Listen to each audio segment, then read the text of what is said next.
আমি তো তার কানে কোটিবার আমার রসুলের নাম পৌঁছাইছি।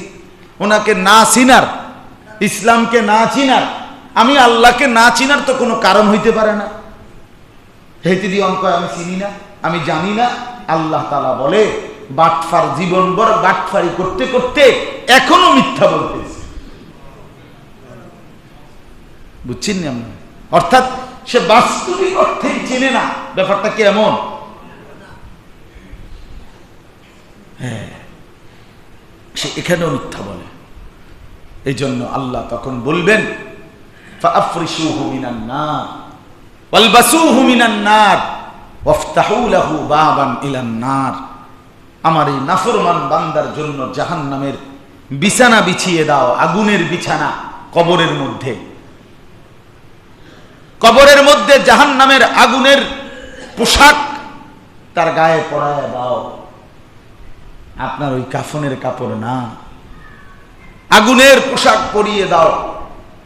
আর জাহান্নামের সাথে তার কবরে দরজা খুলে দাও। সাথে সাথে ফেরেশতা এই হুকুম পালন করবে। আর এই হুকুম পালন করে তার কবরে যখন জাহান্নামের হাওয়া আসবে, জাহান্নামের পোশাক আর বিছানা বিছিয়ে দিবে। আল্লাহ নবী সাল্লাল্লাহু আলাইহি সাল্লাম তখন বলছেন, ভয়ানক একটা কথা বলছেন নবী। আল্লাহ আমার এই মাফ। আল্লাহ নবী সাল্লাল্লাহু আলাইহি সাল্লাম বলছে, একটু আগে তো বলছে যে বান্দা নেককার প্রশ্নের জবাব দিতে পারছিল তার কবরটা কি হয়েছিল? প্রশস্ত হয়েছিল। কত হাত? 70 হাত প্রশস্ত হয়েছিল। কিন্তু এখন এই নাফরমানের কবর কি হবে? আল্লাহ নবী সাল্লাল্লাহু আলাইহি ওয়াসাল্লাম বলেন, কবরের মাটি তারে এমন জোরে একটা চাপ দিবে হাত্তা তাখতালিফা আদলাউহু, তার ডান দিকের হাড্ডি পাঁজর বাম দিকের গুলো ডান দিকে চুরমার হয়ে যাবে। খালাস। কি ভাবছিস নাফরমান? কি ভাবছিস? কি দুনিয়া ভোগ করার জন্য মিথ্যা বললি? দুনিয়া কি ভোগ করলি? কি দুনিয়া ভোগ করলি? কি দুনিয়া ভোগ? আল্লাহ যদি সুস্থ স্বাভাবিক না রাখে, কই অর্থ বিত্ত টাকা সম্পদ ক্ষমতা মানুষের নিরাপত্তা দেয়? কথা বলেন না কেন? তো কই দিল? কই দিল? কই অর্থ বিত্ত ক্ষমতা এটাই যদি নিরাপত্তা দিত তো ভাগলো কেন? কথা বলেন না কেন? ভাগলো কেন? বাকিগুলো ভাগতেছে কেন? হ্যাঁ, 14 গোষ্ঠী ভাগ্য হয়ে গেল কেন? আল্লাহ তাআলা প্রমাণ করছেন, বান্দা তুমি ভুল বুঝছ। ক্ষমতা টাকা এটা মূল বিষয় না বান্দা। আমি যদি স্বাভাবিক রাখি, বাঁচতে দেই, সুখে থাকতে দেই, আমি যদি নিরাপদ রাখি তাইলেই নিরাপদ, নাইলে 2 পয়সার বেল নাই বেটা তোর। বেটা তোর ক্ষমতা, তোর অহংকার, তোর মাতব্বরি, তোর বড়াই, তোর গর্বের আমি আল্লাহর সামনে কানা করি, কোনো মূল্য নাই। আছে কোনো মূল্য? না না, কোনো মূল্য নাই, কোনো মূল্য নাই। আগে ছোটবেলায় শুনতাম টাকা থাকলে বাঘের চোখ পাওয়া যায়। বাঘের চোখ কই পাওয়া যায়? টাকা সহজে ধরা খায়, টাকা শুদ্ধ দিয়ে ধরা খাইতে আছে। তো বাঘের চোখ পাইল না, কি ব্যাপারটা কি? টাকা থাকলে না বলে বাঘের চোখ পাওয়া যায়? টাকার জন্য তো পাগল হয়ে আছেন, আমিও আপনিও। পারেন না দুনিয়া সিরা খাইয়া লাইবেন, টাকাই সমাধান দিবে, টাকাই নিরাপত্তা দিবে। কই নিরাপত্তা দিল? কই বলে আল্লাহ তাআলা। আর কেমনে দেখাইলে আমরা বুঝতাম? আর কি দেখাইলে আমরা বুঝতাম? আর কেমনে দেখাইলে আমরা বুঝতাম যে দুনিয়া নিয়া অহংকার করতে নাই, ক্ষমতা নিয়ে অহংকার করতে নাই। ব্যক্তি হোক, দল হোক, একজন হোক, দল হোক, কেহই দুনিয়ার কোনো ক্ষমতা, প্রভাব, প্রতিপত্তি, শরীর, স্বাস্থ্য, যৌবন নিয়ে অহংকার করতে নেই। এটাই বাস্তব। আল্লাহ তাআলা কোরআনুল কারীমে বলছেন, আওয়ালাম ইয়ালাম আন্নাল্লাহা কাদ আহলাকা মিন ক্বাবলিহি মিনাল কুরুনি মান হুয়া আশাদ্দু মিনহু কুওয়াতান ওয়া আকসারু জামআ। আল্লাহ তাআলা বলেন, বান্দা তুমি জানো, অহংকার করো না। আল্লাহ বান্দাকে বলছে, বান্দা অহংকার করো না। বললাম তুমি জানো না আমি আল্লাহ তোমার আগে সম্পদেও বেশি ছিল, শক্তিতেও বেশি ছিল, এমন অসংখ্য ব্যক্তি না, শুধু জাতিকে গোটা আমি শেষ করে দিচ্ছি। তুমি কার লগে মাতবরি করো? কথা বোঝেন নাই? তুই কার সাথে? তুমি কিতা? ফেরাউনের মতো ব্যাটারে হোতায় রাখছি আমি, নমরুদের মতো ব্যাটারে হোতায় লাইছি, কৌমে নূহ, কৌমে লুত, কৌমে সামুদ, কৌমে শুআইব, একটা আসার দিছি, শেষ করে দিছি আমি আল্লাহ। তুমি কে? অহংকার করো, মাতব্বরি করো। এই জন্য বাপ তো ওই ব্যক্তি তখন এই যতদিন পর্যন্ত হাসরের মাঠ কায়েম না হবে ততদিন পর্যন্ত আল্লাহ তো সিদ্ধান্ত দিয়েই দিল, এবার তার কবরের মধ্যে আযাব চলতেই থাকে। বিষধর সাপ, বিচ্ছু, অন্ধকার ঘর কামড়াইতেই থাকে।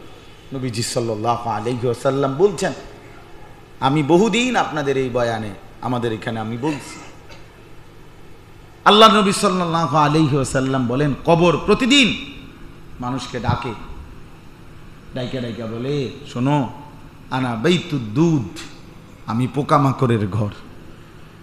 পোকামাকড়।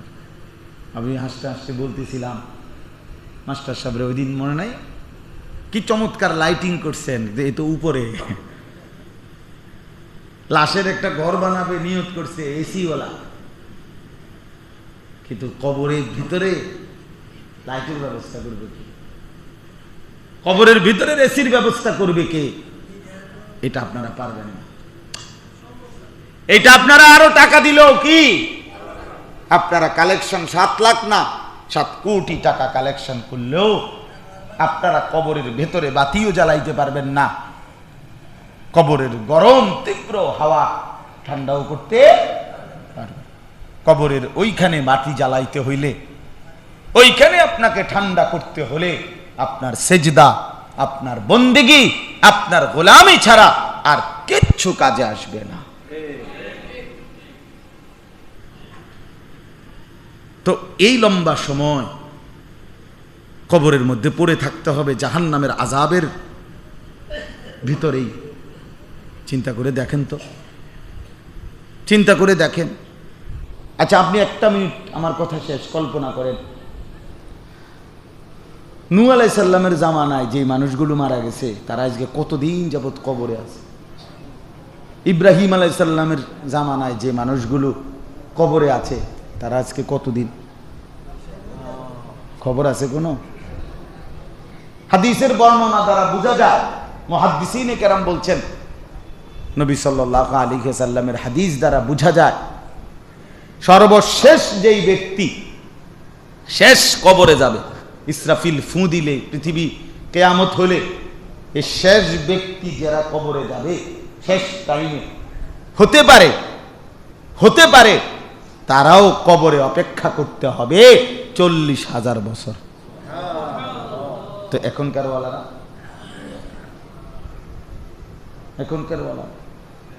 ও নূহ আলাইহিস সালামের জামানার হেরা, ইব্রাহিম আলাইহিস সালামের জামানার, আমাদের নবীজি সাল্লাল্লাহু আলাইহি সাল্লামের জামানার হেরা, আমাদের চোখের সামনেই তো গেছে 1,500 বছর।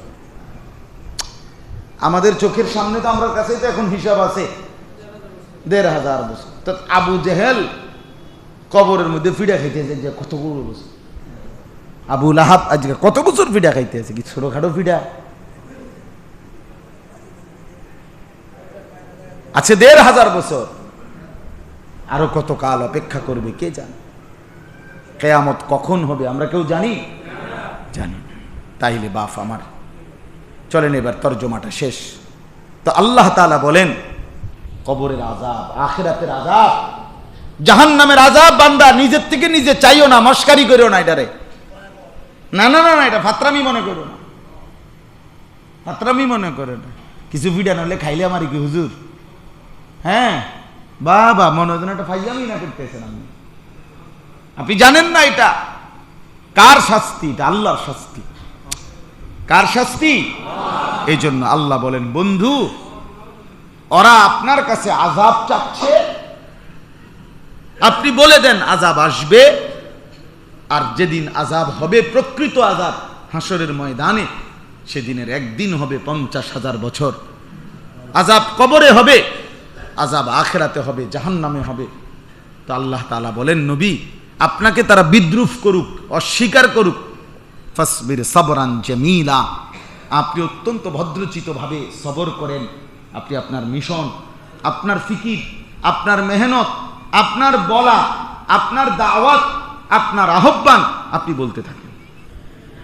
যা মানুষে জন শুনতেই চায় না, কইতাম না, না না এই কথা কইলে হবে। আল্লাহর কথার থেকে কি করা যায় না? রাগ করা যায় না। আমার একজন মানুষও আমার কথা গ্রহণ করলো না, মুখের উপরে ছুঁড়ে মারল, অসুবিধা না, আমি আবার বলব। এটা হলো কি আল্লাহ পাকের কথা। ফাসবির সাবরান জামিলা, আল্লাহ বলেন, বন্ধু আপনি ভদ্রচিতভাবে চুপ, ধৈর্য ধরেন। ইন্নাহুম ইয়ারাউনাহু বাঈদা, আল্লাহ বলেন এই নাফরমানগুলো জাহান্নামের আযাব, আখিরাতের আযাবকে বড় বেশি দূরে মনে করে। ওয়া নারাহু কারীবা, আমি আল্লাহ কিন্তু দেখতেছি আযাব একদম কাছে। আল্লাহ যেন বলছে, বন্ধু আল্লাহ যেন বলছে, বান্দা 60 বছর পার করে, 70 বছর পার করে যখন কবরে যাবা, কবরের 1 ঘন্টা 1 মিনিট 1 সেকেন্ড, কবরের একটি রাত মনে হবে পিছনের 70 বছরের তুলনায়। কবরের 1 রাত মনে হবে লক্ষ কোটি বছর। আর এটা মনে হবে সামান্য, তখন বুঝবা।